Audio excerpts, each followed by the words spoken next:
వైకుంఠ ఏకాదశి తెలుగువారికి ముఖ్యమైన పండుగ. ఇక హిందువులు అత్యంత పవిత్రంగా భావించే తిరుమల ముక్కోటికి ముస్తాబవుతోంది. దేవదేవుడి దర్శనం కోసం వైకుంఠ ఏకాదశి నాడు భక్తులతో పాటు సకల దేవతలు ఎదురు చూస్తారని పురాణ ప్రతీతి. ఇక ముక్కోటికి తిరుమలకు అనూహ్యంగా భక్తుల రద్దీ పెరిగింది. వైకుంఠ ఏకాదశికి టీటీడీ భారీ ఏర్పాట్లు చేస్తున్నా గతంలో జరిగిన అపశృతులు అధికారులను కలవరపెడుతున్నాయి.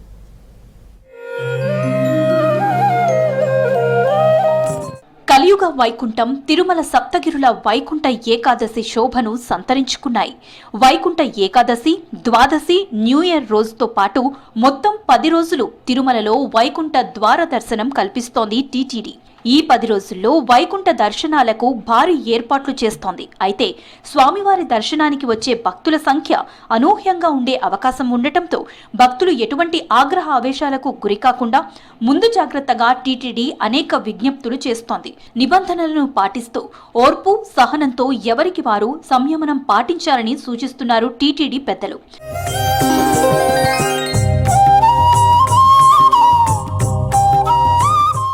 వైకుంఠ ఏకాదశి టోకెన్లు తొలిసారిగా ఆన్లైన్ విధానంలో ఇచ్చారు.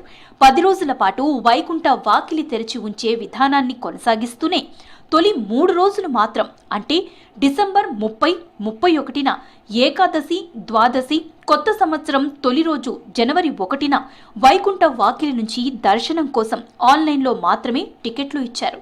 తర్వాత జనవరి 2 నుంచి 8వ తేదీ వరకు వారం రోజుల పాటు సర్వదర్శనం విధానంలో నేరుగా ఎటువంటి టోకెన్లు లేకుండా వైకుంఠ వాకిలి దర్శనం కల్పించేందుకు నిర్ణయించింది టీటీడీ. మొదటి 3 రోజుల్లో ఇలా టోకెన్స్ పొందిన 1.76 లక్షల మందికి శ్రీవారి దర్శనంతో పాటు వైకుంఠ ద్వార ప్రవేశాన్ని కల్పించేలా ప్రణాళికలు సిద్ధం చేశామన్నారు అధికారులు.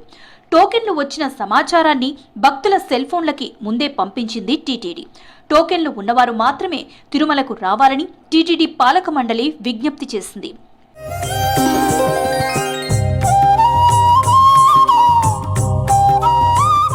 జనవరి 8, 2025 తేదీన తిరుపతి వైకుంఠ ఏకాదశి టోకెన్లు జారీ సమయంలో అనూహ్య సంఘటనలు చోటు చేసుకున్నాయి. ఈ ఘటనలో 6 భక్తులు మరణించటం టీటీడీ చరిత్రలో మాయని మచ్చగా మిగిలింది. ఈ నేపథ్యంలో ఈసారి వైకుంఠ ఏకాదశి, ద్వాదశి, వైకుంఠ వాకిలి ప్రవేశాన్ని ఎటువంటి అవాంఛనీయ సంఘటనలు చోటు లేకుండా ఏర్పాట్లు చేయాలని ఏపీ ప్రభుత్వం టీటీడీని ఆదేశించింది. దీంతో పాటు టీటీడీ పాలక మండలి అధికారులకు తోడుగా 3 మంత్రులతో త్రిసభ్య కమిటీని ఏర్పాటు చేసింది ఏపీ సర్కార్. తిరుమలలో ఏకాదశి ఏర్పాట్లను స్వయంగా పర్యవేక్షించాలని ఆదేశించింది. ఒకవేళ పైన ఆ సమయానికి ఇక్కడికి రాలేకపోయినా, లేకుంటే వాళ్ళకి ఇచ్చిన స్లాట్స్, వాళ్ళకి ఇచ్చినటువంటి టైము వేరే ఉన్నప్పుడు అందరూ తిరుమలకు వచ్చి ఒత్తిడి పెంచేదానికన్నా తిరుపతిలో ఉండి అక్కడ ఉన్నటువంటి సౌకర్యాలని వాడుకుంటూ తిరుమలకి వాళ్ళకి ఇచ్చిన టైంలోనే పైకి రావాలి అని చెప్పి కోరడం కూడా జరుగుతుంది. ఓవరాల్ క్యూ లైన్లో కూర్చునే ఫెసిలిటీ కాడ నుంచి వాళ్ళకి మిగతా సదుపాయాలు కల్పించే విధంగా చర్యలు తీసుకోవడం జరిగింది. పూర్తి స్థాయిలో కంప్లీట్ అయిపోయిన వర్క్స్ కూడా. TTD EO Anil Kumar Singhal, additional executive officer Venkaiah చౌదరికి ప్రత్యేక బాధ్యతలు అప్పగించింది ఏపీ సర్కార్. టీటీడీలో గతంలో పనిచేసిన ఐఏఎస్, ఐపీఎస్ అధికారులతో మంతనాలు చేశారు అదనపు ఈవో వెంకయ్య చౌదరి. గతంలో తిరుమలలో ఉన్న పరిస్థితులతో పాటు వారి అనుభవాలను అడిగి తెలుసుకున్నారు. తిరుమలలో మీడియా ప్రతినిధులతో ప్రత్యేకంగా సమావేశమై వైకుంఠ ఏకాదశి ఏర్పాట్లపై వారి అభిప్రాయాలను కూడా తెలుసుకున్నారు వెంకయ్య చౌదరి.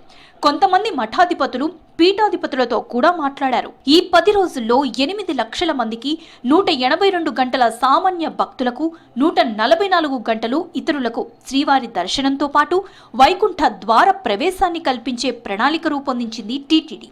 మొదటి 3 రోజులు మినహాయించి మిగిలిన వారం రోజులు జారీ చేసే శ్రీవాణి దర్శన టికెట్లను, అలాగే 300 రూపాయల ప్రత్యేక దర్శనం టికెట్లను కూడా రోజుకు 15,000కు మించకుండా ఇవ్వనుంది.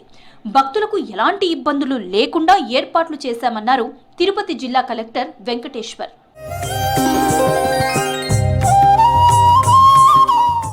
అనూహ్య పరిస్థితుల్లో కొండపై భక్తుల రద్దీ పెరిగితే నియంత్రణ అసాధ్యం. రిస్క్ తీసుకోవడం కంటే తిరుమలకు వచ్చే భక్తుల రద్దీ నియంత్రణ ముందుగానే సాధ్యపడేలా చర్యలు తీసుకోవాలని జిల్లా పోలీసు యంత్రాంగానికి సూచించారు. ఎస్పీ సుబ్బారాయుడు ఆధ్వర్యంలో 3,000 మంది పోలీసులతో బందోబస్తు ఏర్పాటు చేస్తున్నారు. తిరుమల బ్రహ్మోత్సవాల తర్వాత అంతకంటే వైకుంఠ ఏకాదశి, ద్వాదశి పర్వదినాలు టీటీడీకి ఎంతో కీలకం.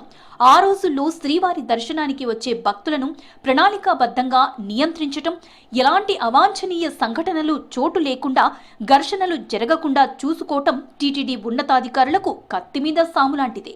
ఇంత భారీ స్థాయిలో వైకుంఠ ఏకాదశి ఏర్పాట్లు గతంలో ఎప్పుడూ చేపట్టిన సందర్భాలు లేవంటున్నారు స్థానికులు. అయినా అధికారుల వెన్నులో వణుకు పుడుతోంది. టోకెన్లు లేకపోయినా మొదటి 3 రోజులు నేరుగా తిరుమలకు రావాలని భక్తులు ప్రయత్నిస్తే ఏం చేయాలో తెలియని పరిస్థితి. టోకెన్లు లేని వారిని కొండపైకి అనుమతిస్తే దర్శనం కల్పించే పరిస్థితి కనిపించటం లేదు. ఇలాంటి సిచ్యువేషన్ వస్తే ఎలా ఎదుర్కోవాలోననే ఆందోళన టీటీడీ అధికారుల్లో వ్యక్తమవుతోంది.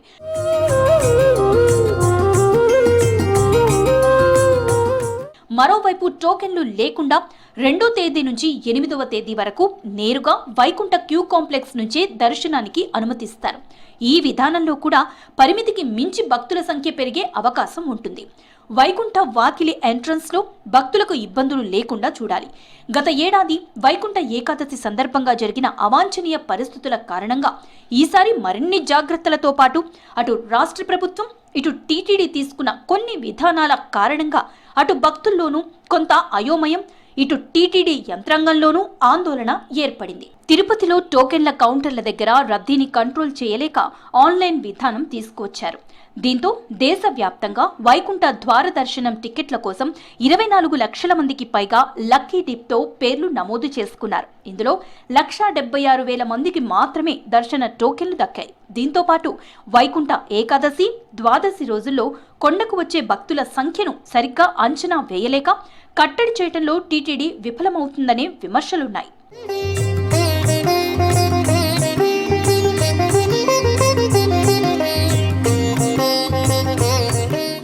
గత ఏడాది వైకుంఠ ఏకాదశి ఏర్పాట్లలో విఫలమయ్యారని పలువురు ఐఏఎస్, ఐపీఎస్లను ప్రభుత్వం బదిలీ చేసింది.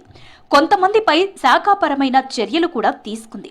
అప్పట్లో పనిచేసిన ఉన్నతాధికారులు కొంతమంది అదే స్థానాల్లో కంటిన్యూ అవుతున్నారు. ప్రస్తుత ఎస్పీ సుబ్బారాయుడు కూడా అప్పట్లో బదిలీ అయ్యారు.